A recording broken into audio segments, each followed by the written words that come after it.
el libro de Mateo. Vamos a continuar con nuestra serie de sermones expositivos a través de este libro.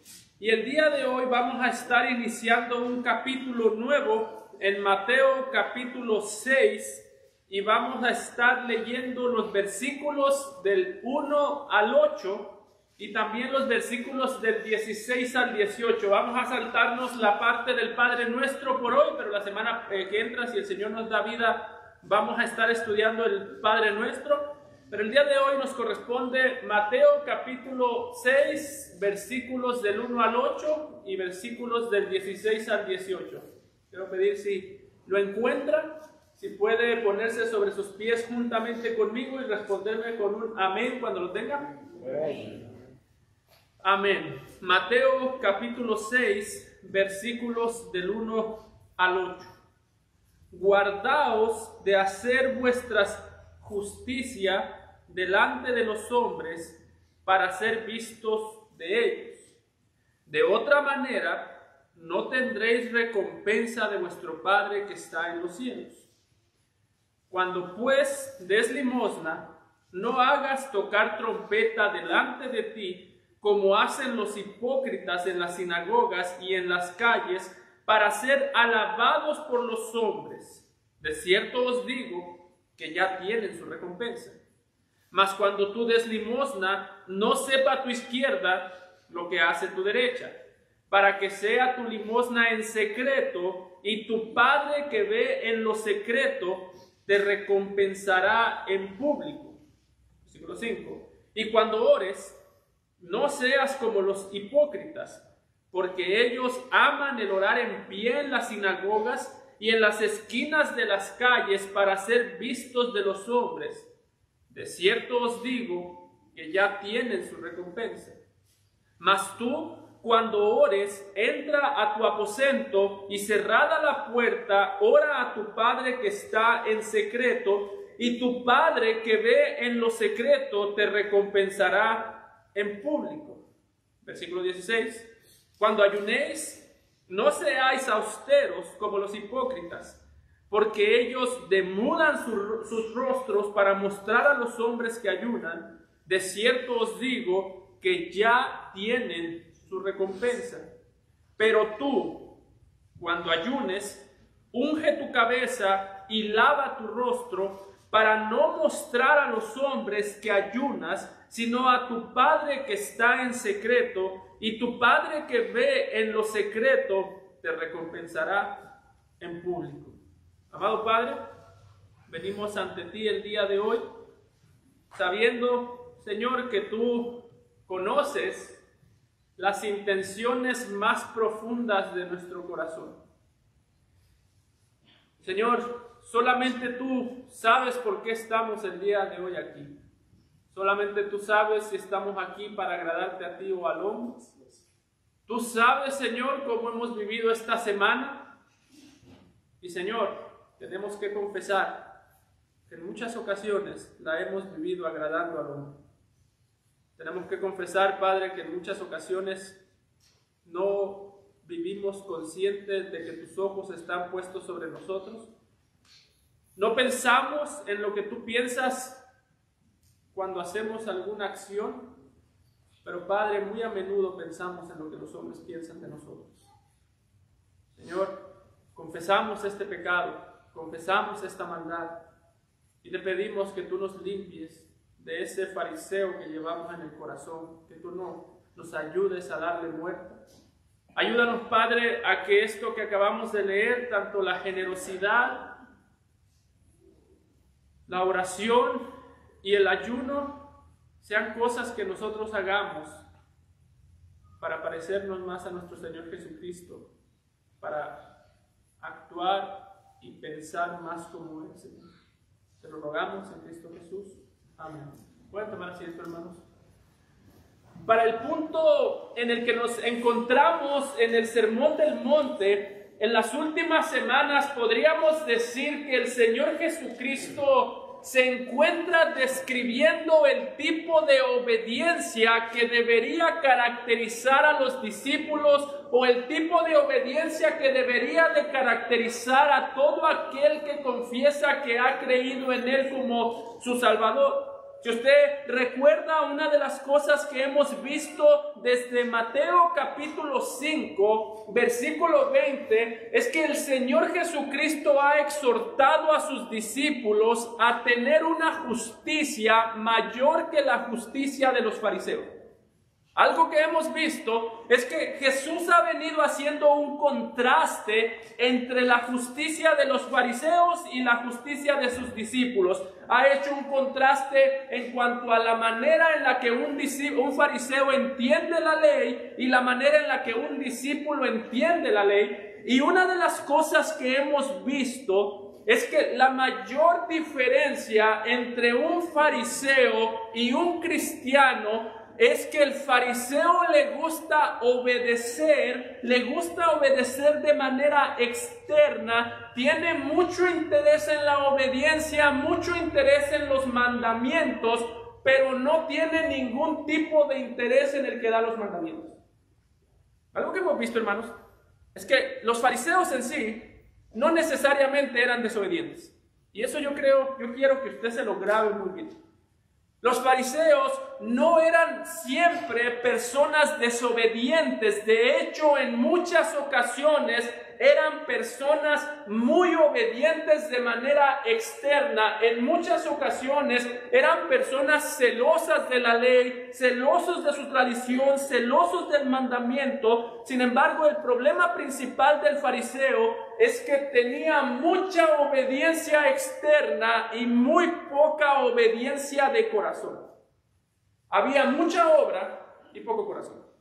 Es en ese sentido que también las buenas obras pueden ser engañosas aún para el cristiano. Por eso es que Jesús, cuando más adelante va a hablar del cristiano y los no cristianos, los describe como el trigo y la cizaña. ¿Por qué? Porque se parecen, hacen obras similares. El cristiano, como vemos aquí, es generoso, el incrédulo también. El cristiano ora, el incrédulo también, a veces más que el cristiano, tristemente. El cristiano, ayuna, se abstiene de comer alimentos. El incrédulo también en muchas ocasiones puede hacerlo. Entonces, ¿cuál es la diferencia entre el cristiano y el incrédulo? Que el cristiano ama la obediencia, ama obedecer a Dios en secreto, mientras que el incrédulo, el fariseo, siempre tiene que tener un público.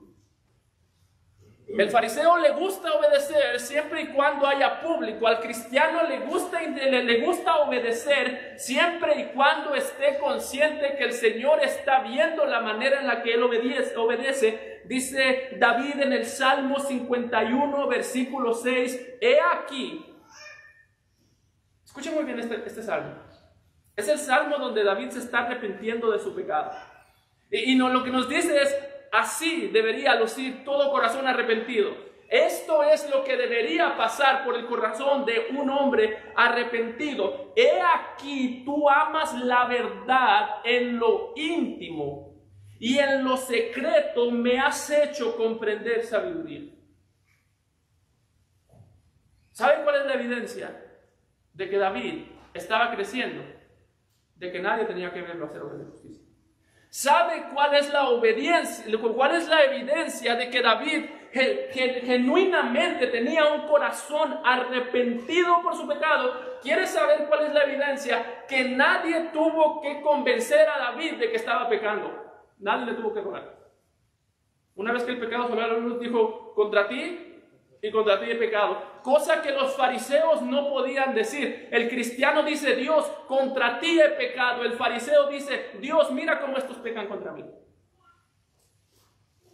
Hermanos, tengo realmente un pesar con este tema, porque realmente cuando nosotros vemos nuestras vidas, hay un sentido en el que nos parecemos más al fariseo que a Jesús. En esa parábola del fariseo y el publicano hay un sentido en el que nos parecemos más al publicano, más al fariseo que al publicano. ¿Por qué? Porque hay un sentido en el que el mal de la iglesia el día de hoy no es la persecución, no es la falta de dinero, no es la falta de nada. El mal de la iglesia es el exceso de fariseísmo. Que sabemos decir la verdad con nuestros labios, como los fariseos, que este pueblo de labios me honra, pero su corazón está lejos, a distancia de mí. Yo conozco sus palabras, yo conozco su alabanza, yo conozco cómo cantan, yo conozco cómo hablan. Y cuando Dios escuchaba la adoración de los fariseos, decía, qué bonita es la adoración, lástima que no era para mí. ¿Usted se imagina que Dios diga eso? Qué bonito adora Gracia Eterna. Qué bonito cantan, qué bonito, qué generosos, cómo hablan, cómo se escuchan sus labios, cómo hablan de bonito. Lástima que todo lo que dicen no es para mí. Un mal que Jesús aquí está atacando es el mal de conocer la verdad, de por fuera predicar y obedecer la verdad y al mismo tiempo por dentro, en el corazón, amar la mentira. Ese es el mal que Jesús está atacando. Por fuera aman la verdad, por fuera predican la verdad, por fuera se comprometen con la verdad. Es como alguien dijo, el problema de muchos predicadores es que tienen voz de ángel, voz de arcángel, voz de un mensajero de Dios, pero el corazón del demonio favorito de Satanás. Hablan como ángel, piensan como el diablo. Hablan como saben que deben de hablar y en su corazón pecan como a ellos o como a nosotros nos gusta pecar. Así que, hermano, yo espero no que del día de hoy salgas con este pesar de pensar, soy un fariseo. Yo espero que el día de hoy, mi meta con este sermón, déjeme ser claro, no es que salgas de aquí triste, no es que salgas de aquí deprimido, aunque hay muchas cosas que sí nos van a golpear. Mi meta con este sermón no es que salgas diciendo yo soy un fariseo, sino tengo que darle muerte al fariseo que todavía habita en mí. Yo no quiero que reconozcamos solamente, sino que abandonemos. Jesús aquí nos habla de cómo eran los fariseos y note que nos presenta 3 ejemplos de la justicia de un fariseo y cómo la justicia del cristiano debe ser mucho más grande. Así que vamos a ver este pasaje en 3 puntos que yo creo que son obvios. Versículos del 1 al 4, la oración verdadera, la generosidad verdadera. Versículos del 5 al 7, la oración verdadera, y versículos del 16 al 18, el ayuno verdadero. Hermano, preste mucha atención a la manera en la que Jesús corrige estas áreas de injusticia que había en los fariseos. Dice, cuando advierte, tengan cuidado de presentar su justicia delante de los hombres. Ya lo hemos visto. El fariseo, como mencionado ahorita, el problema del fariseo es que cuando él presentaba o la obediencia, la característica principal del fariseo es que para él poder obedecer siempre tenía que tener un público. De hecho, es interesante, y esto lo vamos a ver un poco más adelante, que cuando Jesús aquí nos advierte en el versículo 1 diciendo, guardaos de hacer vuestra justicia del hombre delante de los hombres, para ser vistos por ellos, cuando Jesús aquí nos está hablando acerca de la manera en la que un fariseo obedecía, está utilizando unas palabras muy gráficas que deberían de darnos la imagen de un teatro. Si alguna vez usted ha ido al teatro, algo que usted puede notar es que en el teatro siempre están viendo el que actúa. De hecho, es interesante que la palabra que más adelante se utiliza para describirlos como hipócritas es una palabra que en aquel tiempo se utilizaba para describir a un actor. Cuando usted iba al teatro, le decía a la gente, ¿a qué vas al teatro? Voy a ver a los hipócritas. ¿Y quiénes eran los hipócritas? Los actores. Jesús está diciendo, el problema del fariseísmo es que son actores. ¿Y qué es la característica principal de un actor? Dice lo que sabe que tiene que decir siempre y cuando haya público. Dice lo que sabe que la gente quiere escuchar. Habla como sabe que tiene que hablar. Cuidado, si usted ve una película de enamorados, el actor parece estar enamorado por fuera por cómo actúa, pero por dentro solamente desea el aplauso. Eso está diciendo, tengan cuidado con ser actores. Tengan cuidado con actuar en frente del hombre, porque el actor sí recibe siempre su aplauso, pero el actor sí recibe también siempre su castigo. Por eso, note cómo inicia hablando acerca de la manera que debería el cristiano ser generoso. Dice el versículos 2 al 3, cuando pues des limosna, no hagas tocar trompeta delante de ti, como hacen los hipócritas, como hacen los actores en las sinagogas y en las calles, para ser alabados por los hombres. De cierto os digo que ya tienen su recompensa. Mas cuando tú des limosna, no sepa tu izquierda lo que hace tu derecha. El Señor Jesucristo, si notamos, lo primero que hace es dar por sentado que sus discípulos van a actuar con generosidad cuando ven necesidad. Si usted nota, cuando Jesucristo habla acerca de la generosidad, no está diciendo si algún día tú quieres dar limosna. ¿Y qué es la limosna? Ayudar a cualquier necesidad de manera económica. Note que Jesús no está diciendo si algún día se te ocurre dar limosna.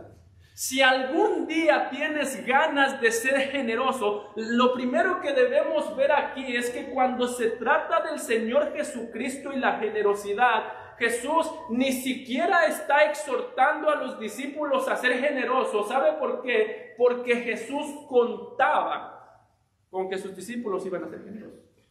Para Jesús, Él ni siquiera siente la necesidad en esta ocasión de exhortar y decir, les animo, les exhorto, les mando a que sean generosos con la limosna. Jesús estaba diciendo, si ustedes me conocen a mí, no hay manera de que ustedes puedan valorar el dinero más de lo que me valoran a mí.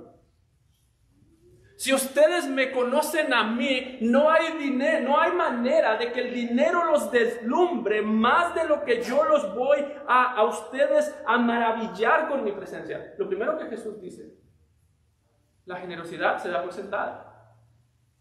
Jesús está diciendo, y lo va a decir más adelante, nadie puede servir a dos señores, porque amará a uno o odiará al otro. Nadie puede servir a Dios o a las riquezas. Y Jesús está diciendo, si ustedes dicen que me quieren servir a mí, yo doy por sentado que las riquezas, que lo que sea que ustedes tengan, lejos de ser algo que les impedirá servirme, será el material con que ustedes me sirven. ¿Sabe usted, hermano, cuál es la diferencia entre un fariseo y un cristiano? Que el cristiano ve sus propiedades como un medio para servir a Dios. El cristiano ve sus propiedades como un medio para servir al Señor. El fariseo ve al Señor como un medio para obtener propiedades. A mí no hay nada más que me preocupe cuando escucho a un cristiano ferviente orando por las cosas que necesita materialmente, pero muy poco orando por su alma. Hermano, si el día de hoy, hace muchos años yo escuché esta pregunta y siempre la tengo en la mente. Si el día de hoy Dios te respondiera todas las oraciones que tú has hecho, ¿qué serías? ¿Más rico o más maduro? Si Dios dijese, te voy a responder todo lo que me pediste, de lo que me has estado pidiendo, te lo voy a responder. ¿Tú qué serías? ¿Más rico o más maduro? ¿Más generoso o más acumulador? Porque Jesús está diciendo aquí, la característica, la generosidad es la característica del que me conoce, del que me ha conocido como Salvador. En un sentido, hermano, escúchame muy bien esto, la generosidad no depende de que yo conozca las necesidades que tienen mis hermanos. La generosidad no depende de eso. No depende ni siquiera de que yo conozca a mis hermanos. Hay veces que yo voy a servir por mis bienes a personas que yo no conozco, que no tengo ni idea y que quizás en esta vida nunca las voy a ver, Pero la generosidad no depende de que yo conozca las necesidades de mis hermanos, no depende de que yo conozca a mis hermanos que voy a servir o a las personas que va a servir. La generosidad depende de cuánto conocimiento tengo yo del Señor Jesucristo. Pablo lo dijo en 2 Corintios 8:9. Escucha bien, cuando Pablo estaba exhortando a la iglesia de Corinto a ser generosa, note lo que les dijo. No les dijo: hermanos, ustedes conocen a los que van a ayudar. La iglesia en Jerusalén tiene muchas necesidades. La iglesia en Jerusalén está pobre. Sí, ellos sabían que la iglesia tenía necesidades, pero Pablo no vino a causar lástima a la iglesia. ¿Alguna vez usted ha sido generoso con alguien por lástima? Como, bueno, pues todos están aportando, pues ni modo que yo no aporte. ¿Alguna vez usted ha sido generoso con alguien porque le tiene lástima? Dice Pablo: así no sirven los cristianos con sus bienes.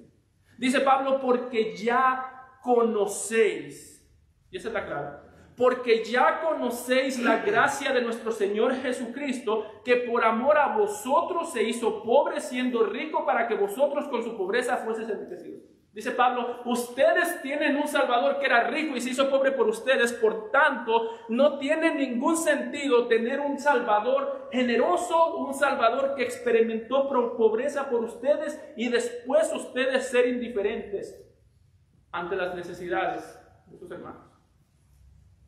¿Sabes tú cuál es la mayor tristeza? Cuando nosotros somos falta de generosidad. La mayor tristeza es que Cristo estuvo dispuesto a dejar sus riquezas en gloria para servirnos a nosotros. Estuvo dispuesto a despojarse de su gloria para servirte a ti y a mí. Y la mayor tristeza es que tú y yo no estemos dispuestos a despojarnos de nuestra avaricia para servirlo a Él. Esa es la tristeza. Eso es lo que hay dentro de un corazón que puede ver la necesidad en su hermano y dice: yo no voy a ayudar.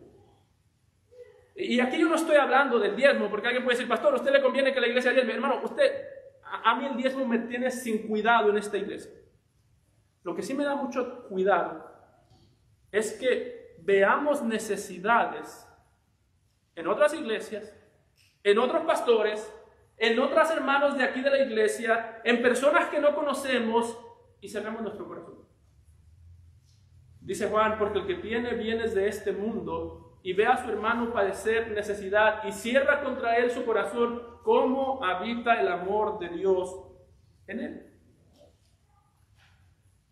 Hermano, el problema de la falta de generosidad, y otra vez no estoy hablando de cantidades, no estoy hablando de que yo tenga alguna necesidad y quiero manipular, no, estoy hablando, el problema de la falta de generosidad siempre es un problema, no de que no conozco a la gente, sino de que estoy inclinado ante el dinero y no ante el dador de las riquezas. Por eso Jesús lo daba por sentado que los discípulos iban a ser generosos. Si ustedes me conocen, no van a amar el dinero. Pablo lo daba por sentado. Pablo mismo dice: pero cada uno dé como propuso en su corazón. Pablo no dice cada uno dé cuando proponga en su corazón, sino cómo. Algunos darán más, otros darán menos, unos podrán ayudar más, unos menos. Pero Pablo está diciendo: la generosidad es algo que está en el cristiano. Por tanto, ha conocido al más generoso de todos. Esa cruz, la cruz del Calvario, aquella cruz de la que cantábamos, es la mayor motivación que yo tengo para ser generoso. Si yo no soy generoso por causa de la cruz, yo no soy generoso. Si yo soy generoso cuando me da lástima, si yo soy generoso por quedar bien, si yo soy generoso por presión, si yo soy generoso para que no me estén molestando, si yo soy generoso simplemente por brillar, yo no estoy siendo generoso. Y si yo no soy generoso, no es por falta de conocimiento de necesidad, sino por causa de falta de conocimiento de la cruz del Calvario del Señor Jesús. O nosotros valoramos la cruz y utilizamos todo lo que somos, todos nuestros bienes para servirlo a Él, o nosotros valoramos el dinero y utilizamos la cruz para servir nuestra misión. Y Jesús dice: ese no es el caso de mis discípulos. Mis discípulos son generosos ante la necesidad porque me conocen, y mis discípulos son cuidadosos de cómo actúan con generosidad. Dice que cuando seamos generosos, no lo hagan como hacen los hipócritas en las sinagogas y en las calles para ser alabados por los hombres. De cierto os digo que ya tienen su recompensa. Mas cuando tú des limosna, no sepa tu izquierda lo que hace tu derecha. Jesús dice, deben tener cuidado porque yo ya estoy contando con que ustedes van a ser generosos. Sin embargo, tienen que tener un corazón con mucha disciplina para tener generosidad, tienen que ser diligentes en la generosidad, pero al mismo tiempo tienen que tener un corazón que no tiene el deseo de brillar por causa de la generosidad. Tienen que ser generosos y cuando sean generosos tienen que ser diligentes para no querer brillar. Si usted nota, hermano, el problema del amor al dinero es doble. Primero, el amor al dinero me hace ver la necesidad y no compadecerme sirviendo al necesitado. Por causa del amor al dinero, yo me hago de la vista gorda cuando veo necesidad, pero por causa del amor al dinero también yo ayudo con el fin de brillar. El amor al dinero es engañoso. Por eso Pablo dice que es la raíz de todos los males. El amor al dinero me hace ciego a las necesidades, me hace insensible a las necesidades, pero al mismo tiempo el amor al dinero, cuando por fin puedo ser generoso, lo hago con el deseo de brillar. Así de perverso es el corazón. Es tan perverso que en muchas ocasiones, por nuestro perverso corazón, no hacemos el bien que deberíamos, y por causa de nuestro perverso corazón, cuando hacemos el bien que debemos, lo hacemos pecando. Y Jesús está diciendo, sean diligentes para ser generosos. Y sean diligentes para no querer brillar por causa de su generosidad. Y hermano, note aquí, el problema aquí no es que nosotros seamos generosos y que alguien nos vea. Tú puedes ser generoso en secreto y aún así está pecando. El problema aquí, Jesús no está diciendo, cuando sean generosos, pónganse un pasamontañas para que nadie sepa que son ustedes. O como los abuelos hacen a veces, que al nieto le pasan el dinero así por debajo de la mesa. No está diciendo escóndanse para ser generosos. Muchas veces es inevitable que la mano izquierda sepa lo que hice con la derecha. ¿Qué quiero decir con eso? Muchas veces es inevitable que la gente vea mi generosidad. Si alguna vez se levanta una ofrenda para alguien que está enfermo, no va a decir, pastor, no voy a pasar porque me van a ver y se me va la recompensa. Muchas veces es inevitable que la izquierda sepa lo que hizo la derecha. Lo que está diciendo Jesús es, asegúrate de que no seas tú el que le dice a la izquierda que hizo la derecha. Una cosa es que yo sea generoso y alguien me vea, otra cosa es que yo sea generoso con los planes de que me vean. Y Jesús está diciendo, asegúrate que en tu corazón, cuando seas generoso, antes de ser generoso, asegúrate que en tu corazón no hay un deseo de brillar, porque entre más tú quieras brillar, así nadie te vea. Si tú lo diste con la esperanza de que alguien te vea, ya tienes tu recompensa. Porque si usted lo piensa bien, es imposible casi ser generoso sin que nadie nos vea. Si alguien necesita dinero y yo se lo doy, me va a ver. Entonces la pregunta es, ¿lo hice para que el necesitado se admire de mí? ¿O lo hice con un corazón que tiene el deseo de que eso sea reconocido solamente por el Señor? No te preocupes si te ven siendo generoso, preocúpate si en tu corazón hay el deseo de ser generoso.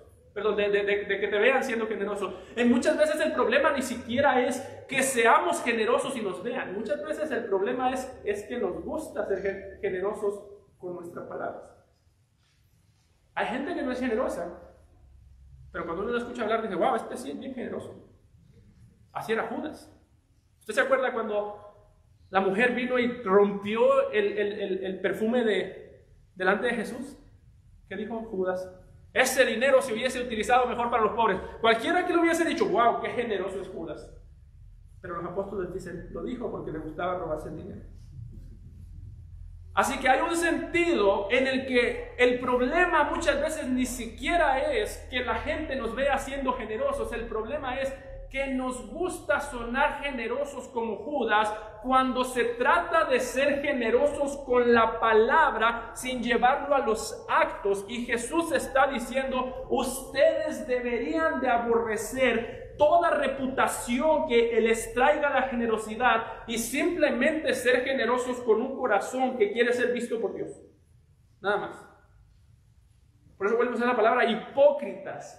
Una vez más, ya hemos dicho, el hipócrita es un actor y el hipócrita hace todo lo correcto. El actor hace todo lo correcto. Si alguna vez usted va a una obra de teatro y la obra está muy bonita, sería bonito ponerse de acuerdo con todo el público para decir, cuando se acabe la obra nadie aplaude. Y usted va a ver cómo se van a enojar estos actores. Van a decir, ¿qué quería esta gente? ¿Qué le hace falta a esta gente? ¿Por qué nunca están satisfechos? ¿Por qué siempre piden más? ¿Por qué son exigentes? Si tuviéramos ese poder de ir a ver una obra de teatro y decirle al público, cuando todo se acabe, por favor nadie aplauda, quédense callados. Es más, tírenles un tomate. Ahí saldría sus verdaderas motivaciones. Cuando nadie les aplaudiera, ahí van a decir, pues ¿qué quiere esta gente exigente? ¿Por qué no aplauden? ¿Por qué no valoran el trabajo? ¿Por qué no valoran el esfuerzo? Hermano, eso hace el actor cuando actúa y nadie le aplaude, y ese hace el hipócrita cuando hace una obra y nadie la reconoce. Por eso tú quieres saber qué hay en tu corazón. ¿Cuál es la motivación de tu generosidad muchas veces, hermano? Cuando tú sirves a alguien, eres generoso con alguien. Y ese alguien con quien tú eres generoso te paga mal por bien. ¿Cómo reaccionas? Lo primero que te viene a la mente es, ¿cómo es posible que yo le ayudé y ahora me paga mal? ¿Cuántas veces no hemos dicho cuando alguien nos trata mal, pero cuando necesitaba ahí estuve? Esa es una señal de que nunca estuviste por Dios, sino por el aplauso. Eras un actor, eras una hipócrita, que de alguna manera, en el momento adecuado, actuó de la manera correcta, pero cuando la reacción no fue la reacción correcta, te entró la decepción porque siempre estuviste actuando para tu gloria, pisoteando el honor y el nombre del Señor. Así que, en un sentido, aún la decepción es algo que proviene de Dios para enseñarnos dónde está nuestro corazón. No que Dios nos decepciona, no que Dios hace que la gente peque con nosotros, pero aún cuando somos decepcionados es una prueba de dónde está mi corazón, por qué yo estoy haciendo lo que hace. Nunca vas a ver tu corazón más claro que cuando estás decepcionado. Cuando le diste todo a un hermano y ese hermano te apuñaló. Cuando como iglesia le dimos todo a un hermano y ese hermano se fue de la iglesia hablando mal de nosotros y dijimos, sí, todo lo que hicimos. La evidencia de que amamos la gloria de Dios es que alguien se puede ir hablando mal de nosotros, mintiendo, dijo Jesús en Mateo 5, pero nuestro contentamiento es mientras hable mal de mí, pero no pueda decir algo en lo que yo ofendí al Señor, que hable lo que quiera. No hay problema, hermano, que hablen mal de ti. No hay problema de que hablen mal de ti. El problema es cuando hablan de que tú hiciste un pecado contra el Señor sin necesidad de mentir. Ahí sí está el problema. Pero si el día de mañana alguien te decepciona, recuerda, la decepción, lo que sale de nosotros cuando estamos decepcionados, es la verdadera motivación que siempre estuvo en nuestro corazón. Cada vez que tú sirvas a alguien y te decepcione y comiences a echar en cara, aunque sea solamente en tu mente, todo lo que hiciste por esa persona, estás actuando igual que un fariseo, que como dijo Juan en Juan 12:34, los fariseos amaban más la gloria de los hombres que la gloria de Dios. Por eso el hombre nos decepciona tan seguido, porque esperamos mucho del hombre y muy poco de Dios. Por eso es que vivimos tan amargados contra nuestros hermanos, que cuando no nos reconocen decimos, ¿cómo que no me reconoció? Hermano, cuando alguien no te reconozca te está haciendo un favor, menos tentación. Si alguien te dice, eres muy malo haciendo lo que haces, a los diáconos, tú eres un diácono muy malo, Oh, gracias a Dios que no tienen un concepto muy alto de mí.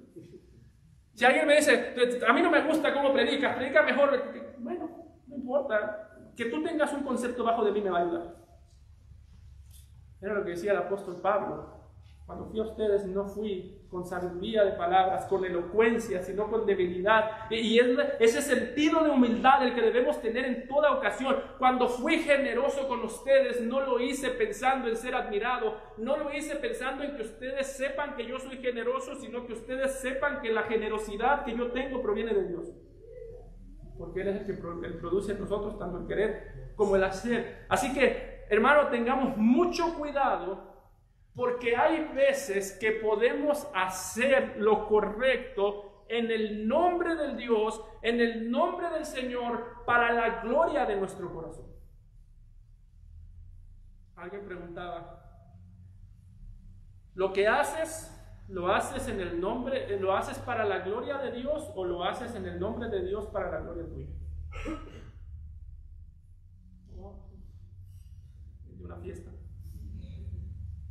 Somos generosos, no porque queremos promover nuestro nombre, sino porque queremos promover la gloria de Dios, olvidando el nombre nuestro. En la generosidad recordamos que somos generosos por causa de Dios. En la oración recordamos que venimos en oración para buscar la gloria de Dios. Versículos 5 y 6. Y cuando ores, no seas como los hipócritas, porque ellos aman el orar en pie en las sinagogas y en las esquinas de las calles para ser vistos de los hombres. De cierto os digo que ya tienen su recompensa. Mas tú, pero tú, cuando ores, entra en tu aposento y cerrada la puerta, ora a tu Padre que está en secreto, y tu Padre que ve en lo secreto te recompensará en público.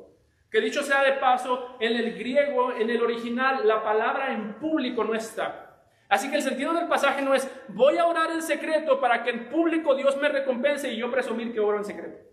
¿Se entiende? El punto. Oye, ¿por qué usted está tan bendecido, hermano? Porque yo oro mucho en secreto. Acabas de arruinarlo todo. El punto no es te recompensará en público, el punto es te recompensará. ¿Cuándo, pastor? Cuando Él quiera, donde Él quiera. Lo que sabemos es que habrá recompensa. No sabemos si hoy, si mañana, si en 100 años, si en 2000 años. No sabemos cuándo, pero confiamos en su recompensa.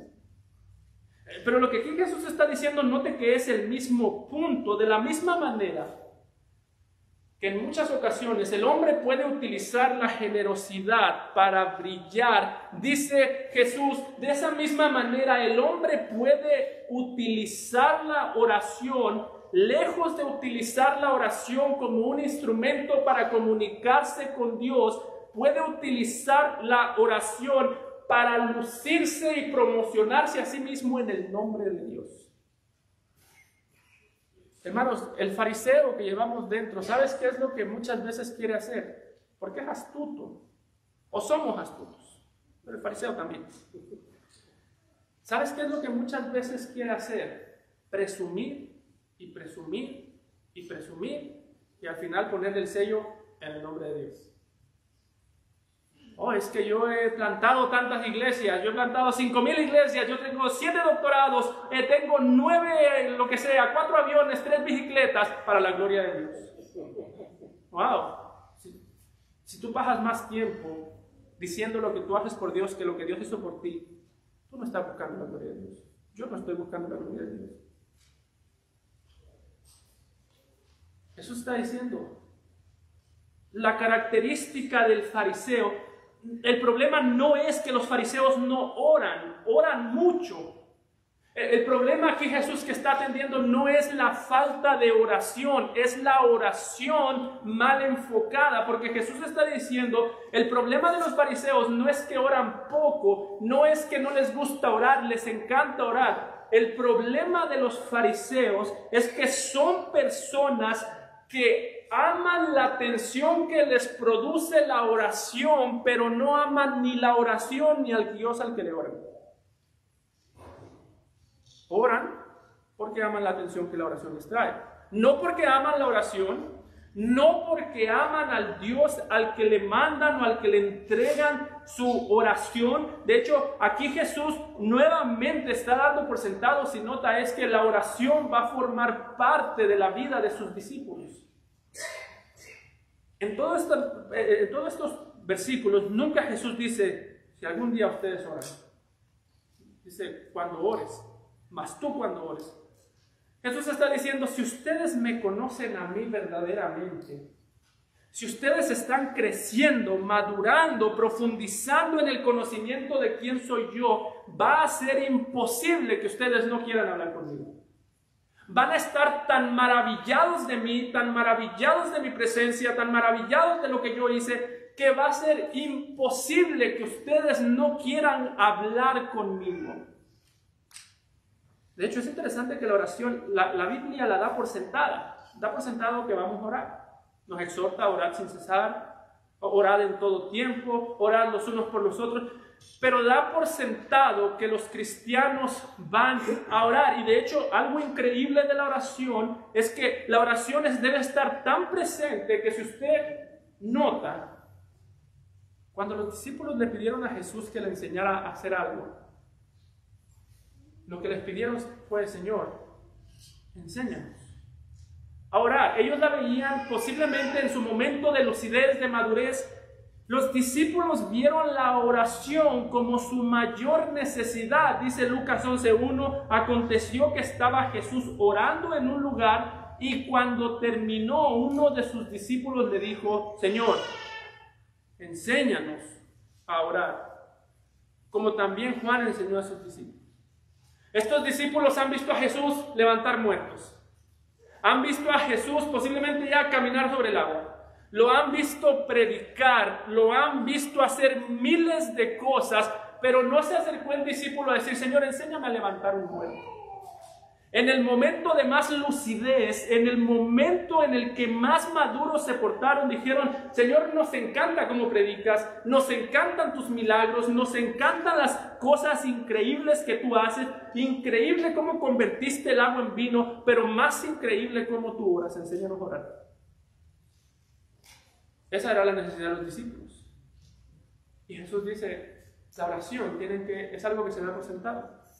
El cristiano que no ora no es porque no tiene tiempo. Esa excusa yo creo que ya todos aquí hemos madurado lo suficiente para no volver a ponerla jamás. No tengo tiempo, pastor. No tienes tiempo o no tienes interés.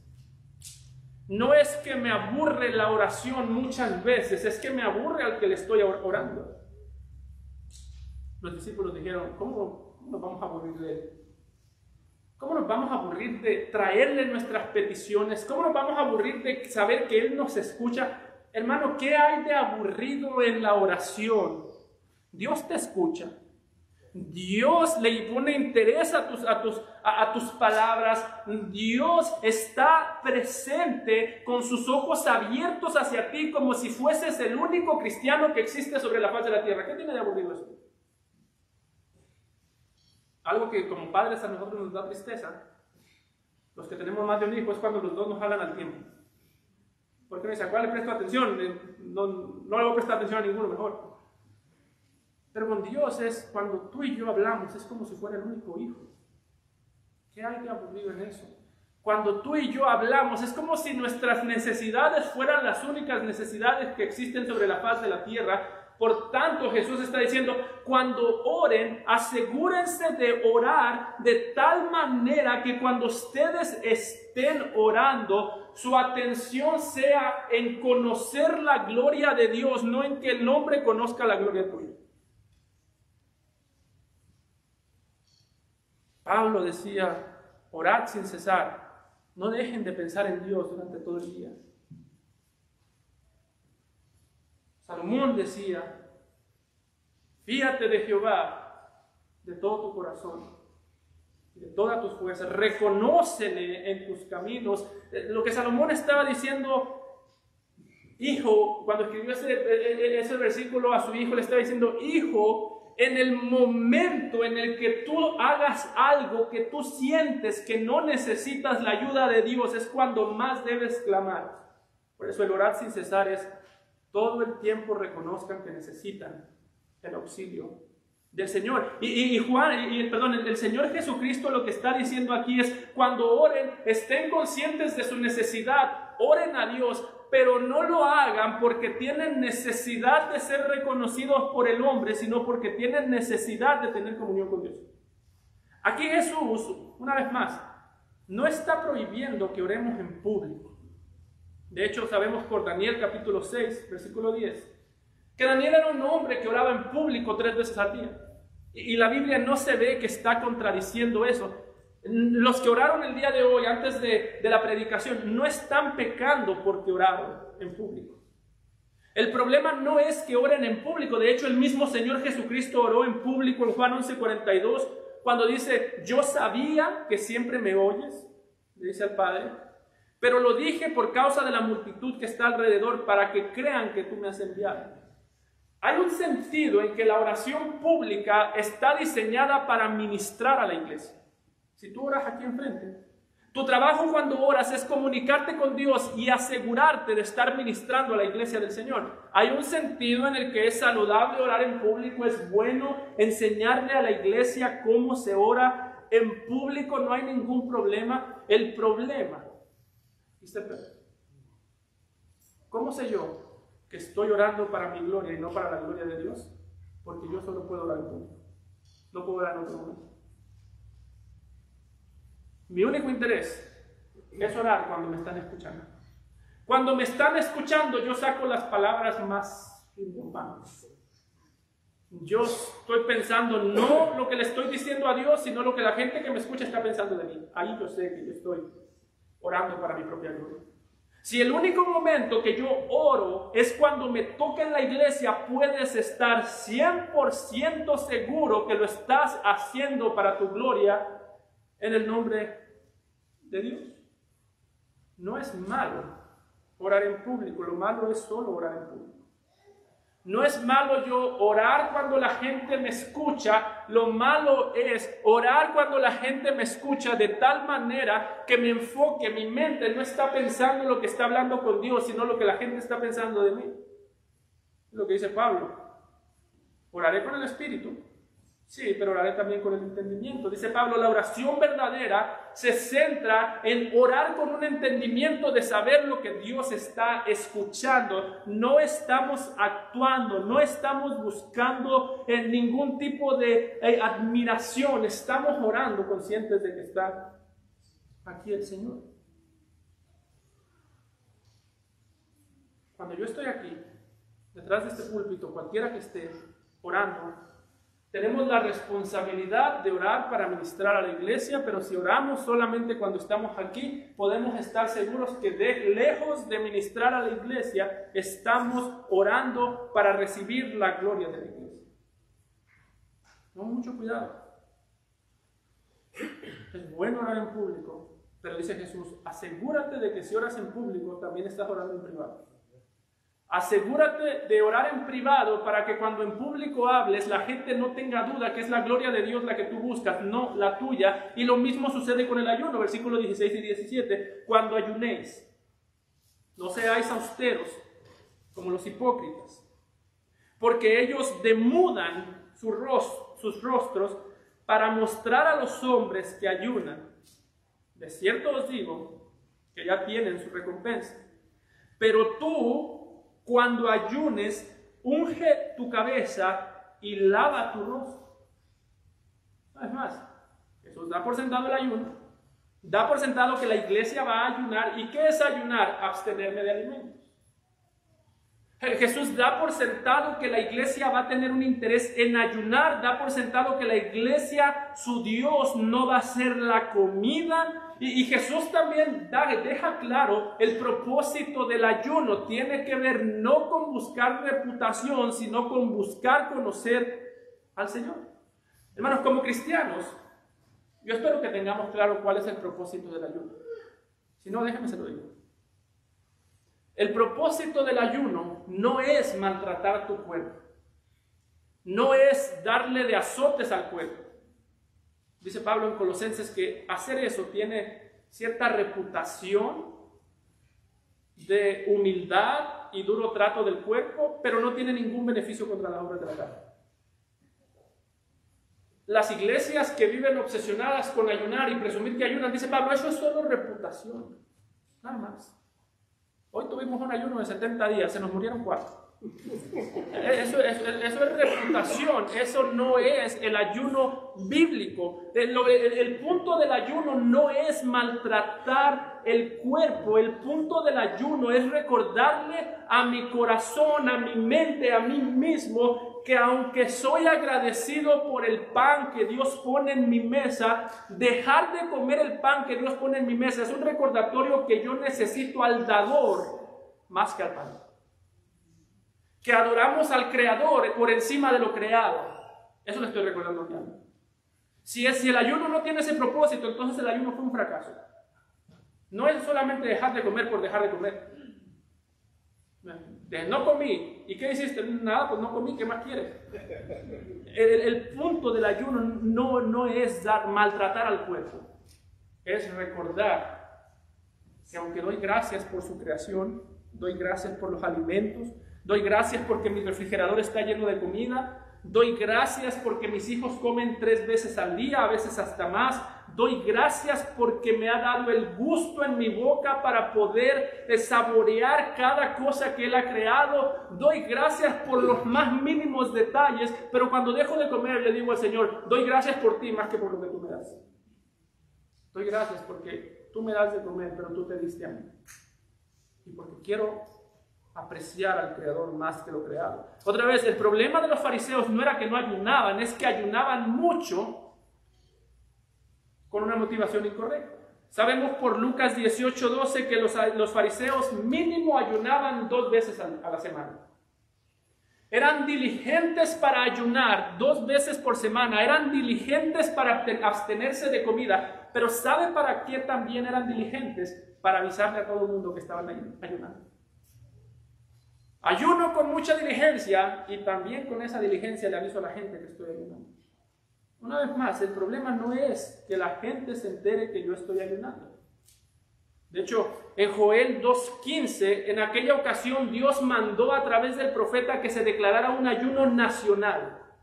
Cuando hay muchas ocasiones en que la nación de Israel entera ayunaba y todo el mundo sabía que su prójimo estaba ayunando. El problema no es que la gente se entere que yo estoy ayunando. El problema es que muchas veces la gente se está enterando de que yo ayuno por mi esfuerzo de darlo a conocer.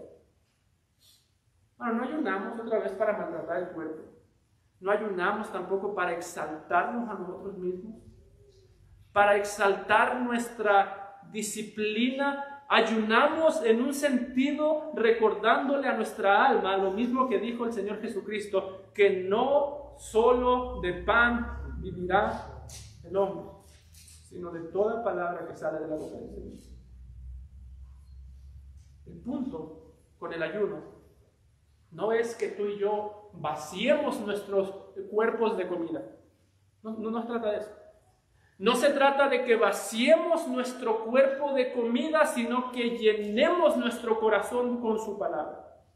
Dios mismo lo dice en Isaías 58:6, no es más bien el ayuno que yo escogí, desatar las ligaduras de la impiedad, soltar las cargas de opresión y dejar libres a los quebrantados y que rompáis todo yugo. Yo les di el ayuno no para que se mueran de hambre, sino para que hagan morir de hambre el pecado que habita en ustedes. Y yo creo que esta es una disciplina muy olvidada.